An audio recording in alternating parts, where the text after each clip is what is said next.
Okay. I'd like to welcome everyone to this special board meeting regarding our budget. We're going to start with a roll call. Kinsey? Gerlach? Here. Mills? Here. Byerly? Here. Welch? Here. Layton and Warren? Here. McCoy? Here. Becker? Here. Okay, we've got our Chief Financial Officer, Angela Robley. Angie, welcome to the table. Take it away. Good evening, everybody. Bring this a little closer to me. You think I'd have this down pat by now? So as promised, I'm back. So 2 weeks ago, we presented a preliminary budget, and as most of you are aware, on October 15th, that's a really important date for school districts in the state because we get our certified numbers from DPI. So we get our equalized aid, our voucher numbers are solidified, and then our third Friday count. Do you want to pull that up, Kinsey, when you get a minute, please? So I just have a couple of slides. We're going to go through what those changes were from 2 weeks ago, what the effect was on the mill rate, and then we'll talk a little bit about the levy. So what will be expected of the board tonight is to adopt our final budget for 2023-24, and then you'll also be taking a vote on the levy. So you've got 2 votes tonight during the regular board meeting. Okay, so changes from proposed budget. This was posted on board docs. I think the most significant change and minimal when you're looking at, the total overall budget for Fund 10, but was our equalized aid. So our equalized aid came in a little bit less than what we had anticipated by about $1 million. So in turn, that's where you see an increase in that property tax levy, because if you remember, that's an inverse relationship. So as equalized aid decreases, that property tax levy increases as well. There was a slight, very, very slight decrease in that per pupil categorical aid. So there was a little adjustment there. So if you recall, that's our $742 that we get per pupil. That's outside of the revenue limit. So we adjusted that.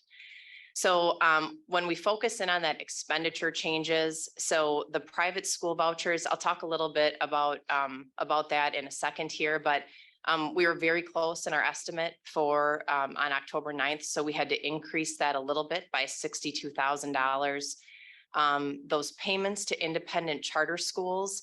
So if you recall, I just want to clarify what this is. So that independent charter school is New Leaf, which is up in Howard Suamico. That was a new thing for us, paying to that independent charter schools, but I don't want that to be confused with NEW and JDAL, which is also labeled as a charter school for Green Bay schools. So this is completely different, treated like a private school voucher, but separated, and they get a little bit more than the private school vouchers actually. So that entire amount goes to New Leaf? Yes, that $738,000 is in our budget. 65 students. For FTE, 65 FTE on the revenue limit. 65 students. Last year it was 57 FTE. So a slight increase from last year. Okay. And then that transfer to Fund 73. So that is our liability that's out there for Fund 73. As we talked about a couple of weeks ago, it's a placeholder. So kind of like a balancing amount for now until we get into the year and finalize those numbers. So in essence, our mill rate, so we had proposed that $8.15, that increased slightly to $8.26. So by 11 cents with the changes that are proposed here. So Kinsey, if you flip to the next page. So I think, that came silly again. So can you read that? I'm joking and being completely sarcastic. Is there a way that we can get those numbers to come through by chance? Well, it's in the budget book too. It's in the budget book. So Yeah. I'll talk a little bit about it, but I think, I wanted to reiterate, right, kind of that trend that we've seen over the past 10 years where that mill rate has consistently been decreased. Last year was at our all-time low that we could find in record at $8. And we had seen that significant drop from $9.03 to $8. So a lot of things have changed with this state budget in comparison to the last state budget. So last state budget, they had froze revenue limits. We didn't get any additional dollars. So we didn't have that funding authority increase like we did this year. So we had the $1,000 per pupil, which increased our funding authority, which essentially will increase your levy. We did not receive a proportionate amount of equalized aid, so that didn't completely offset the raise in the levy.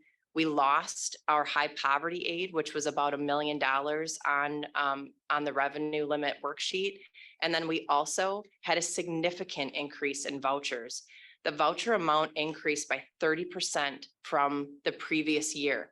We did see an increase in the amount of students getting vouchers this year by 51, but a major, right, significant driver of our amount from $8.9 million last year we levied for, we're levying for $11.5 million this year.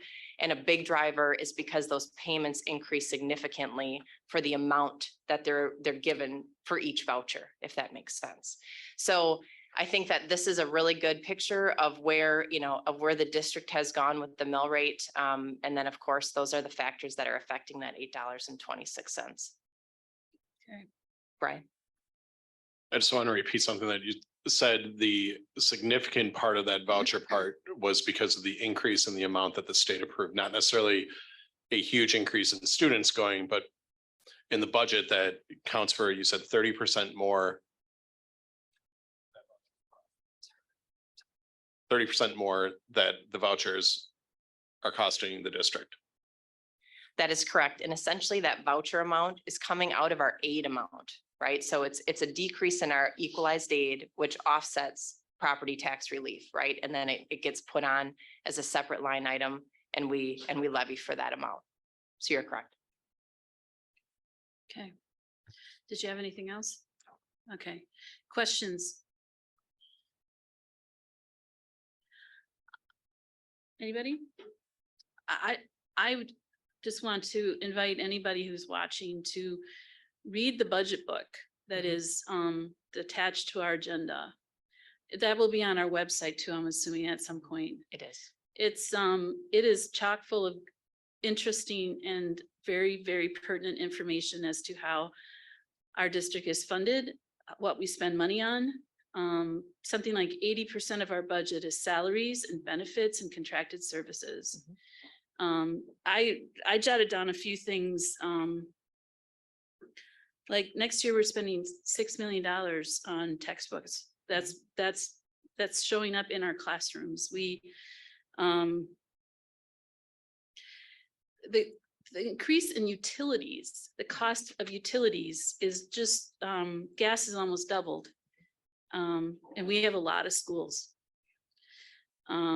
I just encourage people to read that and to see what it costs in real numbers, what it costs to educate over 18,000 students and to fully staff and operate a district of our size. It's a lot.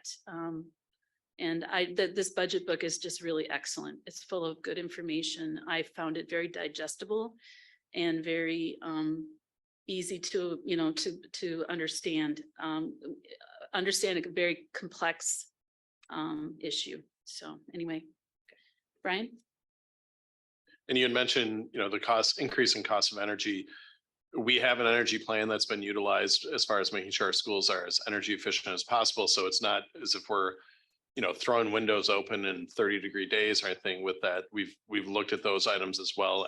Do we get that as an annual report, or was it just I remember since I've been on the board, we've had at least one where we've shown our energy plan and where we're saving money on that. And these items we bring up on a regular basis to address as well. So our district has done a lot to save, do everything we can to save on an energy cost, but it's still, we have 42 schools. It's a lot. And the cost almost doubled in the last couple of years.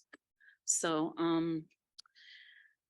I saw a number like $250,000 for bus aides. Those are people that are tending to children on buses. It might not be in the classroom, but it's helping get kids to classrooms safely. So anyway, there's a lot of good information there. Please, everyone, go and look at this document that was put together by our staff to show how we use the resources that the taxpayers provide for us. So anybody else? Okay, thank you, Angie.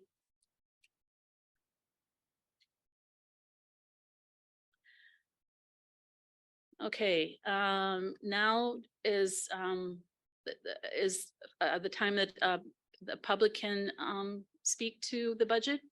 Is there anybody in the audience who wanted to speak regarding the budget, just the budget?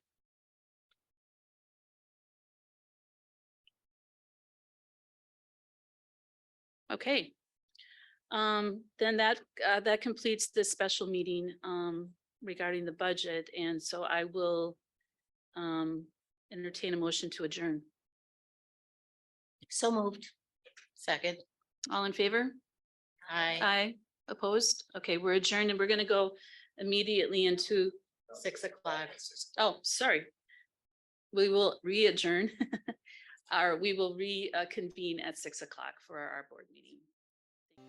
You have been watching the Green Bay Area Public School District's Board of Education meeting. Please visit the school district's website, www.gbaps.org, for more information on the district and future meeting dates. If you cannot fully access the information on this video, please let us know the accessibility issue you are having by calling 920-448-2025 or by email at communications@gbaps.org. We will try to provide the information to you in an alternative format and/or make the necessary improvements to make the information accessible.